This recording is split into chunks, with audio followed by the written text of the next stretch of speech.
મેઘરાજાની સટાસટી આજે સાંજે 34 તાલુકામાં વરસાદ પડ્યો। 4 વાગ્યા સુધીમાં 34 તાલુકામાં વરસાદ ખાબક્યો। સૌથી વધુ વાગરામાં 4.5 ઇંચ વરસાદ નોંધાયો। સુરત શહેરમાં 2.5 ઇંચ વરસાદ નોંધાયો। ઝઘડિયામાં 1.25 ઇંચ વરસાદ વરસ્યો। વડોદરા શહેરમાં 1 ઇંચ વરસાદ ખાબક્યો। સાંજના 4 વાગ્યા સુધીના આંકડા આપ જોઈ રહ્યા છો। જતા જતા મેઘરાજા સટાસટીના મૂડમાં જોવા મળી રહ્યા છે। ઘણા એવા વિસ્તારોમાં વરસાદ ખાબક્યો છે। કુલ 34 તાલુકાઓ પ્રભાવિત જોવા મળ્યા છે। 4.5 ઇંચ વરસાદ વાગરામાં નોંધાયો હતો, જે સૌથી વધુ આંકડો છે। બીજી તરફ સુરતમાં 2 ઇંચ અને ઝઘડિયામાં 1.25 ઇંચ વરસાદ ખાબક્યો। મેઘરાજાની ધડબડાટી, ખેલૈયાઓ ગરબા આયોજકો ચિંતામાં। વડોદરામાં મેઘરાજાએ ગરબા આયોજકોની ચિંતા વધારી છે। વરસાદની ધમાકેદાર બેટિંગ બાદ ગરબા ગ્રાઉન્ડ પાણી થયા। પશ્ચિમ વિસ્તારના મોટાભાગના ગરબા ગ્રાઉન્ડ બેટમાં ફેરવાયા। સુભાનપુરા સ્થિત રામેશ્વર નગર ગરબા ગ્રાઉન્ડમાં ઘૂંટણસમા પાણી ભરાયા છે।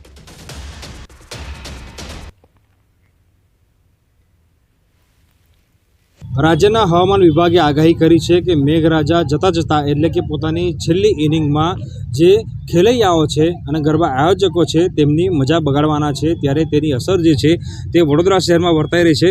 માત્ર વડોદરા શહેર જ નહીં પરંતુ જિલ્લામાં એટલે કે જુદા જુદા જેટલા પણ તાલુકા છે એ તમામ જગ્યા પર અત્યારે વરસાદી માહોલ જે છે તે જોવા મળી રહ્યો છે। ઉલ્લેખનીય બાબત છે કે 2 દિવસ બાદ જ નવરાત્રિ જે છે તે શરૂ થઈ રહી છે, પરંતુ અત્યારે વડોદરા શહેરની પરિસ્થિતિની વાત કરવામાં આવે તો બપોરે મેઘરાજાએ મન મૂકીને ધમાકેદાર બેટિંગ કરી છે। એના કારણે જે ગરબા આયોજકો છે અને ખેલૈયાઓ છે બંનેની ચિંતામાં ચોક્કસથી વધારો થયો છે। આ ગરબા ગ્રાઉન્ડ તમે જોઈ રહ્યા છો, વડોદરા શહેરના પશ્ચિમ વિસ્તારમાં આવેલું આ એક ગરબા ગ્રાઉન્ડ છે। આયોજક છે તેમના દ્વારા મન મૂકીને અહીંયા લાખો રૂપિયાનો ખર્ચ કરવામાં આવ્યો છે, પરંતુ આ મેઘરાજાએ તમામ ખર્ચ છે એ ખર્ચ ઉપર પાણી ફેરવી દીધું હોય તેમ લાગી રહ્યું છે। આના કારણે જે ગરબાના આયોજકો છે તેમને ચોક્કસથી મસ્ત મોટો ખર્ચો અને નુકસાન જે છે તે વેઠવાનો વારો આવશે, કારણ કે હવે પાણીનો નિકાલ જે છે તે કરવા માટે અલગથી વ્યવસ્થા જે છે તે ગરબાના આયોજકોએ કરવી પડશે। અને ઉલ્લેખનીય બાબત છે કે વડોદરા શહેરના ગરબા જે છે તે માત્ર ગુજરાત અને ભારત જ નહીં પરંતુ આખા વિશ્વભરમાં વખણાય છે। ત્યારે ગરબાના આયોજકો હોય કે પછી ખેલૈયાઓ હોય, આ બંને જે છે તે ગરબા મન મૂકીને રમતા હોય છે, ચાહે ગમે તેવી પરિસ્થિતિ હોય। પરંતુ હાલની પરિસ્થિતિ તો એક જ વાત કહી રહી છે કે મેઘરાજા જે છે તે આ વખતે ગરબા આયોજકો અને ખેલૈયાઓ બંનેને ચિંતામાં મૂકવાના છે, કારણ કે હજી નવરાત્રિની શરૂઆત થઈ નથી। એ પહેલાં વડોદરા શહેરમાં વરસાદી માહોલ જે છે તે બની ગયો છે અને અત્યારે જે ગરબા આયોજકો છે એમની તમામ મહેનત પર મેઘરાજાએ પાણી ફેરવી દીધું હોય તે પ્રકારના દ્રશ્યો જે છે તે જોવા મળી રહ્યા છે। હાર્દિક દીક્ષિત, ન્યૂઝ 18 ગુજરાતી, વડોદરા। હવામાન વિભાગની આગાહી, મધ્ય ગુજરાતના શહેર અને ગામડાઓમાં વરસાદ।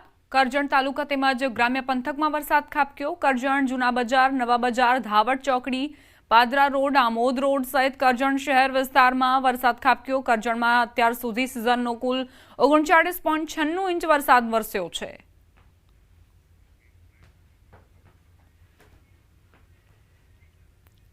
સુરતના ડુંભાલ વિસ્તારમાં ભારે વરસાદ ખાબક્યો। ભારે વરસાદના કારણે ગટરિયા પાણી બેક મારી રહ્યા છે। લોકોને ઘરમાં ગટરના પાણી સાથે રહેવા મજબૂર બન્યા છે। પાણી ઉલેચવાનું શરૂ કર્યું છે। લોકોએ ભારે હાલાકીનો સામનો કરી રહ્યા છે લોકો, કારણ કે એક તો વરસાદી પાણી અને બીજા દૂષિત પાણીએ લોકોને પરેશાન કર્યા છે।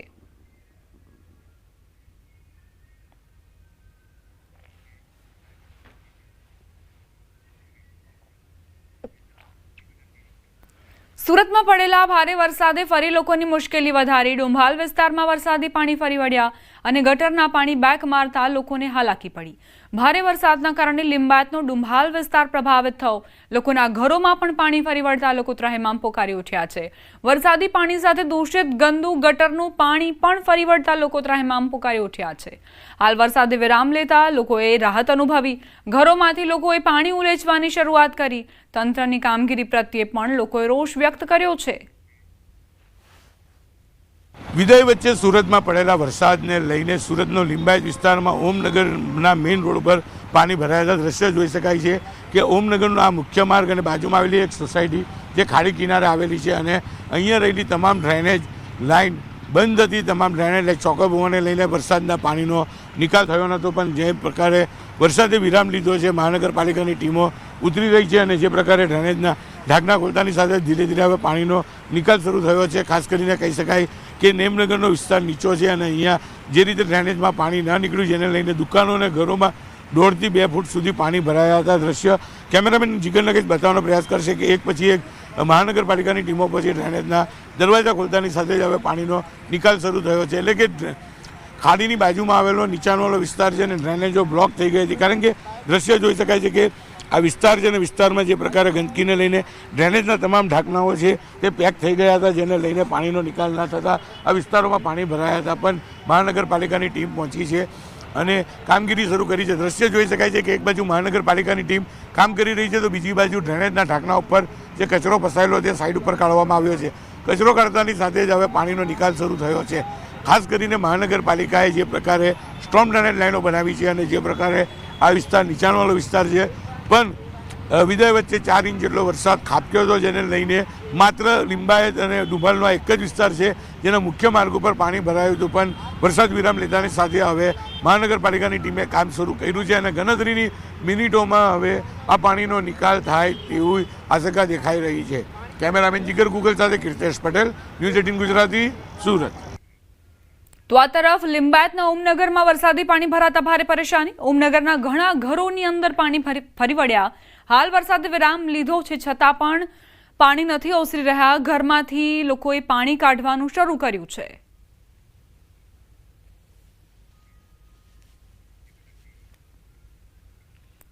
સુરતમાં ભારે વરસાદ ખાબક્યો. ધોધમાર વરસાદના પગલે સર્વિસ રસ્તાઓ પર પાણી ફરી વળ્યા છે. ઉધના 3 રસ્તા પાસે વરસાદી પાણીનો ભરાવ થયો. રસ્તા પર વરસાદી પાણી ફરી વળતા લોકોને પરેશાની થઈ. અનેક વાહનો પણ બંધ થયા હતા, જેના કારણે ચાલકોને હાલાકીનો સામનો કરવો પડ્યો.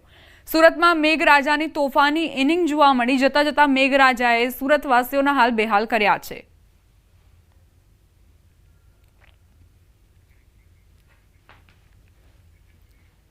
હવે આગળ વાત કરીએ ભરૂચની. જિલ્લામાં પણ વરસાદી માહોલ જામ્યો છે. ભરૂચના વાગરામાં ધોધમાર વરસાદ ખાબક્યો.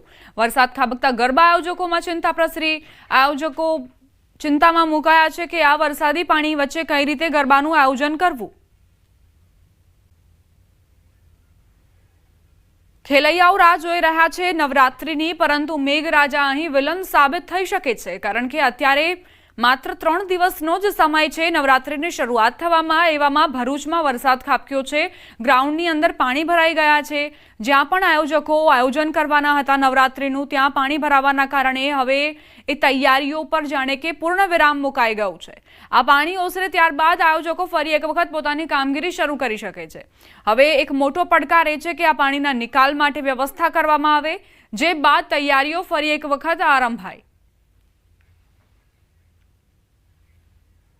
અમરેલીના ખાંભા પંથકમાં અસહ્ય બફારા બાદ વરસાદ ખાબક્યો. ખાંભાગીરના ગામડાઓમાં ગાજવીજ સાથે ધોધમાર વરસાદ વરસ્યો. ત્રાકુડા, ભુડડી, જામકા, વાંગદ્રા, નિગાડા સહિતના ગામડાઓ પ્રભાવિત થયા. જામકા ગામે ધોધમાર વરસાદના પગલે ગામની શેરીઓમાં નદી માફક પાણી વહેતા થયા. તો મગફળીના પાકને નુકસાનની ભીતિ. સાવરકુંડલાના ગ્રામ્ય વિસ્તારોમાં પણ બપોર બાદ વરસાદ ખાબક્યો હતો. સાવરકુંડલાના મોટા ભમોદરા, શેલણા, રબારિકા સહિતના વિસ્તારોમાં વરસાદ ખાબક્યો. વરસાદ આવતા વાતાવરણમાં ઠંડક પ્રસરી. સંઘ પ્રદેશ દાદરાનગર હવેલીમાં પણ વરસાદી માહોલ બન્યો. સવારથી જ વાદળછાયા વાતાવરણ વચ્ચે છૂટો છવાયો વરસાદ વરસ્યો. જોકે બપોરે સેલવાસ અને આસપાસના વિસ્તારમાં ધોધમાર વરસાદ થતા રસ્તાઓ પર પાણી ફરી વળ્યા. દાદરાનગર હવેલીની સાથે વલસાડ જિલ્લાના વાપી, વલસાડ સહિત અન્ય તાલુકાઓમાં પણ છૂટો છવાયો વરસાદ ખાબક્યો હતો. નવરાત્રી નજીક છે અને તેવા સમયે પણ છવાયેલા વરસાદી માહોલના કારણે ગરબા આયોજકો ચિંતામાં મુકાયા છે. પંચમહાલ જિલ્લામાં ધોધમાર વરસાદ. પાવાગઢ ખાતે મુશળધાર વરસાદ ખાબક્યો. ઘોગંબાના અનેક ગામડાઓ પ્રભાવિત થયા. દામાવાવ સહિતના ગામડાઓમાં અનરાધાર વરસાદથી મકાઈના પાકને નુકસાનની ભીતિ ખેડૂતો સેવી રહ્યા છે.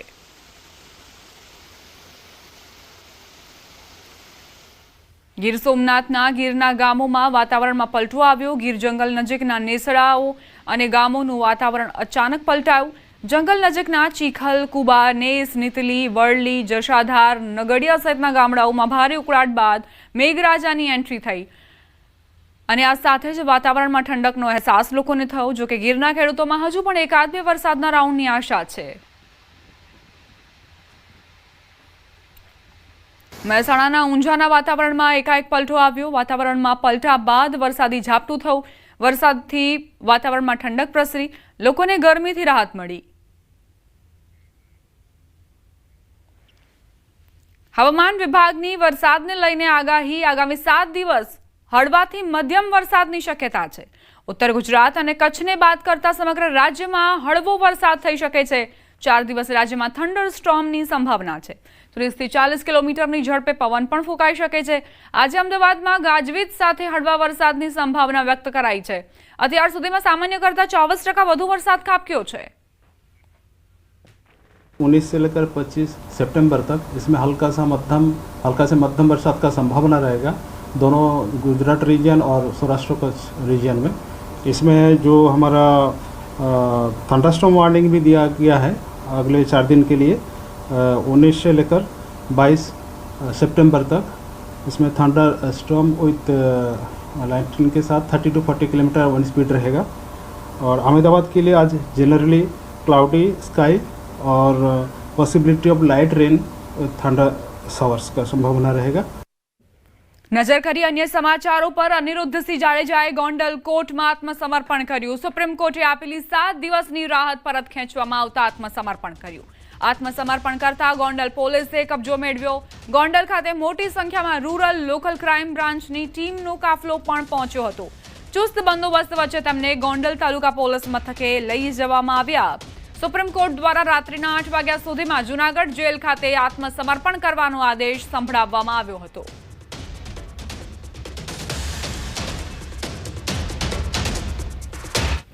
મહુવા માર્કેટિંગ યાર્ડમાં મગફળીની આવક બંધ કરાઈ. વરસાદી વાતાવરણ હોવાથી આજથી મગફળીની આવક બંધ. મગફળીની આવક વધુ પડતી હોવાથી તેમજ વરસાદી વાતાવરણ હોવાથી આવક બંધ કરવાનો નિર્ણય કરાયો છે. 21 તારીખથી રાબેતા મુજબ આવક લેવામાં આવશે. આવક બંધ દરમિયાન કોઈપણ સંજોગોમાં મગફળીનો પ્રવેશ આપવામાં નહીં આવે. જો કે તેમ છતાં મગફળીના વાહન આવશે તો પરત લઈ જવાના રહેશે. મહેસાણાના વિજાપુર તાલુકાના ગેરીતા ગામે એક પરિણીતાને અંધશ્રદ્ધાના વહેમમાં ઉકળતા તેલમાં હાથ નંખાવાની ઘટના બની છે. ફરિયાદી મહિલાના આક્ષેપ છે કે નણંદે તેમના પર ચારિત્ર્ય પર ખોટો વહેમ રાખી ગાળો આપી હતી અને ખેતરમાં કોઈ અન્ય પુરુષ સાથે હોવાના આરોપ મૂક્યા હતા. ફરિયાદી મહિલાએ આ વાતનો ઇનકાર કર્યો ત્યારે નણંદે ઉશ્કેરાઈ તેમના પતિ અને ભાઈ બોલાવી સતના પારખા કરાવ્યા હતા. આ તમામ આરોપીઓએ ફરિયાદી મહિલાને ચૂલા પર રાખેલા ગરમ તેલમાં હાથ નાખવા જણાવ્યું અને કહ્યું કે જો તે સાચી હોય તો તેલથી દાઝશે નહીં. મહિલાએ હાથ નાખવાની ના પાડી ત્યારે નણંદે તેમને માર માર્યો અને બળજબરીપૂર્વક તેમના હાથ ઉકળતા તેલમાં નાખ્યા હતા. તે રાધનપુરથી બોલાયા તે મંદિરના ઓટલા ઉપર તેલ ગરમ કર્યું પછી મને હાથ નખાયા 3 દાણાને એને ઠંડા તેલમાં નાખ્યા પછી ઘણું ગરમ છે એટલે 3 વખત મને નખાયા. પાટણમાં વાલીઓ માટે લાલબત્તી સમાન કિસ્સો સામે આવ્યો છે. સરસ્વતીના ચોરમારપુરા ખાતે આવેલ કેન્દ્રીય વિદ્યાલયમાં અભ્યાસ કરતી એક સગીર વયની વિદ્યાર્થીનીએ આપઘાતનો પ્રયાસ કર્યો. એક વિદ્યાર્થીએ કરેલ ટોર્ચરથી ગભરાઈને વિદ્યાર્થીનીએ આ પગલું ભર્યું. વિદ્યાર્થીએ દીકરીના હાથમાં 2 બ્લેડના ચેકા મારીને લાઇટરથી હાથની આંગળીમાં ડામ આપીને તેને ટોર્ચર કરી. વિદ્યાર્થીનીને ન્યાય અપાવવા ઠાકોર સમાજના આગેવાનો આગળ આવ્યા. 24 કલાકમાં ન્યાય નહીં આપવામાં આવે તો કેન્દ્રીય વિદ્યાલયનો ઘેરાવ કરવાની પણ ઠાકોર સમાજે ચીમકી ઉચ્ચારી છે. આ ઘટના બની છે કે સ્કૂલમાં 16 તારીખે બપોરે 12 વાગ્યે એનો બનાવ બનેલો પણ એની મને જાણ નથી થયેલી. ટીચરે મને રૂબરૂ જાણ નથી કરેલ પણ ઘરે આવેલે 16 તારીખે રાત્રે સાંજે 6-6:30 વાગે દવા પીધેલ છે એવી મારે ફેમિલીથી મને જાણવા મળતા હું ડાયરેક્ટલી હોસ્પિટલમાં જ્યો ત્યારે ખબર પડી. ત્યારે મેં પ્રિન્સિપાલને જણાવી ફોન કર્યો કે સાહેબ આ શું ઘટના બની છે તો પ્રિન્સિપાલ મને કહે હું લીવ પર છું, તમે તો એના ક્લાસ ટીચરને ફોન કરો. મેં એના ક્લાસ ટીચરને ફોન કર્યો તો એને ક્લાસ ટીચર એમ કહેવામાં આવ્યું કે અમે ભણવામાં ધ્યાન આપીએ, અમને છોકરા શું ઇતર પ્રવૃત્તિ કરે અમને કંઈ ધ્યાન ખબર નથી રાખતા, બરાબર તમારે જે થાય એમ કરજો. કે સરસ્વતીની અંદર કેન્દ્રીય વિદ્યાલયમાં દીકરી અભ્યાસ કરે છે. છેલ્લા 4 મહિનાથી એના ક્લાસના અસામાજિક 3 છોકરાઓ તેને ટોર્ચિંગ કરતા હતા, તેનું બ્લેકમેલિંગ કરતા હતા, તેને હેરાન કરતા હતા, તેને ધમકી આલતા હતા. વારંવાર આ દીકરીએ પ્રિન્સિપાલને કીધું, એની ટીચર મેડમને કીધું, લાઇબ્રેરીમાં જે સર મેડમ છે એને કીધું, પણ આ લોકો વારંવાર દીકરીની કોઈ વાત સાંભળતા નહોતા. 24 કલાકની અંદર જો આ દીકરીને ન્યાય નહીં મળે તો તો 24 કલાકની અંદર અમે કલેક્ટર સાહેબને આવેદનપત્રક આપવાના છીએ. સમગ્ર ઠાકોર સમાજ મળી અને આનો એક નિર્ણય કર્યો છે અને 24 કલાકમાં ખરેખર આ દીકરીને ન્યાય મળવો જોઈએ. જે એના મેનેજિંગ જે ટ્રસ્ટીઓ છે એમને પણ સાથે રાખી અને આવો ના બનાવ બને એના માટે એમને જવાબદારી લેવી જોઈએ અને આવો બનાવ ફરી ના બને એમને ખાતરી આપવી જોઈએ. પાટણમાં બનેલી ઘટનાને લઈ શિક્ષણ રાજ્યમંત્રી પ્રફુલ્લ પાનસેરિયાએ વાલીઓ અને શિક્ષકોને જાગૃત થવા અપીલ કરી. દરેક જિલ્લા શિક્ષણ અધિકારીઓને વિકૃત માનસિકતા ધરાવતા વિદ્યાર્થીઓના વાલીઓ સાથે મીટિંગ કરવા તાકીદ પણ કરી છે. એક બનાવ બન્યો છે ને આપણે એક્શન લઈએ સોલ્યુશન થઈ જાય એ હું નથી માનતો. દરેક લોકોએ આના પાછળ જાગૃત થવું પડશે ને ખાસ કરીને વાલીઓ ઘરે ધ્યાન રાખવું પડશે. શાળાઓમાં શિક્ષકો, એક શિક્ષકે શાળામાં ક્લાસમાં એની બાજ નજર હોવી જોઈએ કે કયો બાળકનું માનસિકતા મારામારી કરવા જેવું છે, વિકૃતતા તરફ જઈ રહ્યું તો એને બોલાવી એનું સ્પેશિયલ ડ્રાઈવ કરીને એના વાલીઓ સાથે મળીને આવા સમજાવટ. મહેમદાવાદના રોહિસ્સા ગામે શાળાની તાળાબંધી. શિક્ષકોના વિખવાદ વચ્ચે શાળાને તાળાબંધી કરાઈ છે. શિક્ષકો અંદરો અંદર ઝઘડતા સ્થાનિકોમાં રોષ વ્યાપ્યો છે. વાલીઓ અને વિદ્યાર્થીઓએ શાળાની તાળાબંધી કરીને પોતાનો વિરોધ દર્શાવ્યો.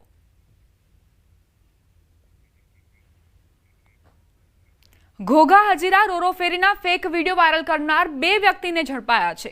વિદેશી ફેરીનો વિડીયો ઘોઘા હજીરાનો બતાવી અફવા ફેલાવવામાં આવી.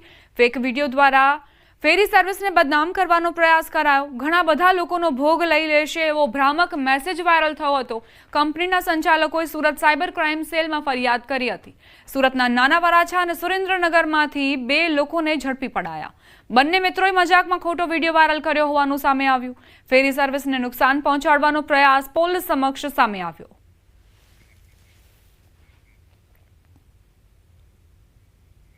ખેડાના ગળતેશ્વર તાલુકાના મુખ્ય મથક સેવાલિયામાં સબ રજિસ્ટ્રારની ઓફિસમાં હોબાળો થયો. વાઘરોલી ગામના એક ખેડૂત સાથે છેતરપિંડી થઈ છે. ખેડૂતના ખ્યાલની બહાર બારોબાર દસ્તાવેજ થઈ ગયા હતા. આરોપ છે કે ખેડૂતના આધાર કાર્ડમાં ફોટો બદલી સમગ્ર ઘટનાને અંજામ આપવામાં આવ્યો. બોગસ દસ્તાવેજના કૌભાંડ લઈ ગ્રામજનોએ તપાસની માંગ કરી તો અધિકારીએ પણ યોગ્ય તપાસની ખાતરી આપી છે. એમને 22 વીઘા જમીન છે તો એ 22 વીઘા ફ્રોડ દસ્તાવેજ થયું છે. એની અંદર જે પુરાવા રજૂ કરવામાં આવ્યા હતા તો એમાં ખોટા સાથે છેડતી કરી છે ને એવા ખોટા પુરાવાની રજૂઆત ખોટી કરીને દસ્તાવેજ કરવામાં આવે છે. બસ અમારી જ માંગ છે કે આ કાકાનું જે જમીન છે એ ફરી એનો નોંધ ચડવું જોઈએ, 8માં 7-12માં નોંધ ચડી જવું જોઈએ અને જે ડુપ્લિકેટ કરી ગયા છે એમાં સખત સજા મળવી જોઈએ. સીસીટીવી ફૂટેજમાં જે માણસો આવી રહ્યા છે ફોર્જ કરવા એનું થોડું ઘણું ઇન્વેસ્ટિગેશન કરતાં અમને એવો ખ્યાલ આવ્યો છે કે આધાર કાર્ડ અને પાન કાર્ડમાં ફોટા બદલીને મૂળ આધાર કાર્ડ ને મૂળ પાન કાર્ડ લાવે છે. એટલે વેરિફિકેશન થોડું અઘરું થઈ જાય છે. મૂળ પાર્ટીના જ નામ આવે છે, મૂળ પાર્ટીના નામ ને સરનામા આવે છે. આ દસ્તાવેજને અમે જાતે વેરીફાઈ કર્યો છે. વડોદરાના શિનોરના કુકસ ગામમાં કમળાનો કહેર. અંદાજે 10થી વધુ શંકાસ્પદ કમળાના કેસ નોંધાયા. એક સાથે 10થી વધુ કેસ નોંધાતા આરોગ્ય તંત્ર દોડતું થયું. આરોગ્ય વિભાગે ડોર ટુ ડોર સર્વેની કામગીરી હાથ ધરી. પાણીના સેમ્પલ લઈ લેબમાં તપાસ અર્થે મોકલ્યા. કમળાના કેટલાક દર્દીઓ ખાનગી દવાખાનામાં સારવાર લઈ રહ્યા છે. પાણીના સેમ્પલનો રિપોર્ટ આવ્યા બાદ ખબર પડશે કે પાણી પીવા લાયક છે કે નહીં. સમગ્ર કુકસ ગામમાં 2 બોરમાંથી પીવાનું પાણી પહોંચાડવામાં આવે છે.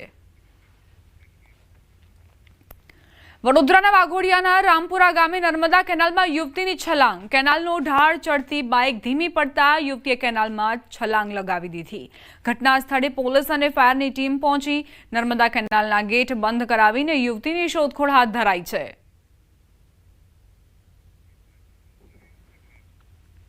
અમદાવાદમાં ફરી એક વખત રફતારનો કહેર જોવા મળ્યો. પૂરપાટ ઝડપે બેફામ ચાલી રહેલા ડમ્પર ચાલકે વધુ એક નિર્દોષનો ભોગ લીધો. ગત મોડી રાત્રે દાણીલીમડા પોલીસ લાઇન સામે અમદાવાદ મનપાના ડમ્પર ચાલકે એક્ટિવા ચાલકને અડફેટે લેતા તેનું મોત થયું. દાણીલીમડામાં રહેતો 20 વર્ષીય અમન શેખ માતાની દવા લેવા માટે શાહ આલમ જઈ રહ્યો હતો. આ સમયે અકસ્માત થયો. ઘટના બાદ મોટી સંખ્યામાં લોકો ઘટના સ્થળે એકત્રિત થયા. લોકોમાં ભારે રોષ પણ જોવા મળ્યો હતો. જ્યારે સમગ્ર ઘટનાની જાણ પોલીસને કરતા કે ડિવિઝન ટ્રાફિક પોલીસ ઘટના સ્થળે પહોંચી હતી અને ડમ્પર ચાલક વિરુદ્ધમાં ગુનો દાખલ કરી તેની ધરપકડ કરી. ડમ્પર ચાલક શૈલેષ ગરાસિયા છેલ્લા 2 વર્ષથી મનપામાં ડમ્પર ચલાવતો હતો. રાણી લીમડા પોલીસ લાઇનની પાસે એક અમદાવાદ કોર્પોરેશનના કચરાના ડમ્પરે એક્ટિવા ચાલક વચ્ચે અકસ્માત થયેલો, જેમાં એક્ટિવા ચાલકનું મૃત્યુ થયેલું તે એની મમ્મીની ડાયાબિટીસની દવા લેવા સાલમ તરફ જતો હતો. ત્યારબાદ આરોપી રાણી લીમડા પોલીસ સ્ટેશન ગયેલો અને હાલમાં આરોપી ગરાસિયા શૈલેષભાઈને અમે અરેસ્ટ કરેલ છે. સુરત શહેરમાં એસઓજી આંતરરાષ્ટ્રીય ગોલ્ડ સ્મગલિંગ રેકેટનો પર્દાફાશ કરી મોટી સિદ્ધિ મેળવી છે. આ કેસમાં મુખ્ય સૂત્રધાર તરીકે 28 વર્ષીય યુવતી નિરાલી ઉર્ફે નીલ રાજપૂતનું નામ સામે આવતા પોલીસ અધિકારીઓ પણ અચંબામાં પડી ગયા. તપાસમાં સામે આવ્યું કે સ્મગલિંગની યોજના સુરતના વેસુ વિસ્તારની એક ચાની ટપરી પર ઘડાતી હતી. નીલજ દુબઈ જતી અને ત્યાંથી ભાવિકને બોલાવતી. તેઓ સોનું ટ્રોલી બેગમાં પેસ્ટ કે પાવડરના સ્વરૂપે રેક્ઝિનની નીચે છુપાવી લાવતા, જેથી એરપોર્ટ પર થતી સઘન તપાસમાંથી તેઓ બચી શકે.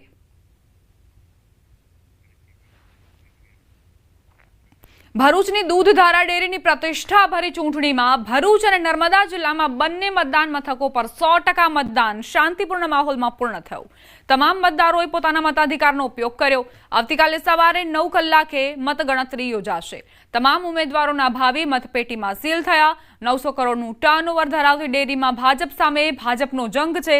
ઘનશ્યામ પટેલ સામે વાગરાના ધારાસભ્ય અરુણસિંહ રણા મેદાને છે. દૂધધારામાં અનામતની 2 અને અનુસૂચિત આદિજાતિની 1 મળી કુલ 15 બેઠક માટે ચૂંટણી થઈ છે. અરુણસિંહભાઈ રાણાની જે પેનલ છે એમાંથી 15 ઉમેદવાર હતા. એમાં અમારા એક ઉમેદવાર પ્રકાશભાઈ દેસાઈ બિનહરીફ થયા છે ને અમારા 14 ઉમેદવાર જંગી બહુમતી જીતશે એવો વિશ્વાસ સાથે કહું છું કે 15માંથી 15 સીટો અમે જીતવાના છે. એક સીટ અમારે મેન્ડેટવાળી સીટ હતી તે બિનહરીફ થઈ છે. હવે 14નું ઇલેક્શન છે, 14માંથી 14 અમે જીતવાના છે. બધા મોટા નેતાઓ છે, ખરીદી કરવાનો પ્રયત્ન થયો છે, પણ હું માનું છું કે મારા મતદારો દૂધ ઉત્પાદકો એ કોઈ ખરીદીમાં પડવાના નથી. સમાચાર ભાવનગરથી. ભાવનગરમાં ભાજપ અને કોંગ્રેસના આગેવાનો વચ્ચે બબાલ થઈ. ભાજપના નગરસેવક અને કોંગ્રેસના મહિલા આગેવાન વચ્ચે બોલાચાલી. બબાલનો વિડીયો વાયરલ થયો. કુંભારવાડા નારી રોડ ઉપર આવેલું નાડું બેસી જવાને લઈને આ બબાલ થઈ.